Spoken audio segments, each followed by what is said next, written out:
मध्ये लोकसभेच्या निवडणुका झाल्या त्याबद्दल ही आढावा बैठक विधानसभा मतदारसंघाची आढावा बैठक होती। या आढावा बैठकीमध्ये सर्व कार्यकर्त्यांनी आपल्या भावना व्यक्त केल्या। प्रत्येकानं सांगितलं की ही जागा भारतीय जनता पार्टीला सुटायला पाहिजे होती। भारतीय जनता पार्टीला ही जागा असती तर आपण प्रचंड मताने निवडून आलो असतो, या मतदारसंघातून लीड मिळाला असतं। कारण ज्यांची जागा होती त्यांचं नेटवर्क किंवा त्यांचं नियोजन नव्हतं।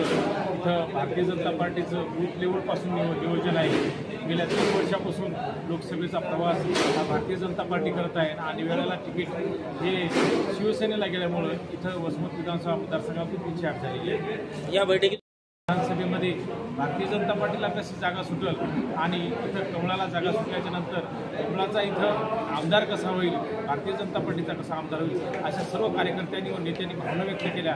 आणि वरिष्ठांनी सुद्धा आपल्याला लढायचे असे एक सूचक इशारा दिलेला आहे आणि त्या सूचक इशाऱ्यानुसार वरिष्ठाच्या आज वसमत विधानसभा मतदारसंघामध्ये नवचैतन्य निर्माण झालेलं आहे।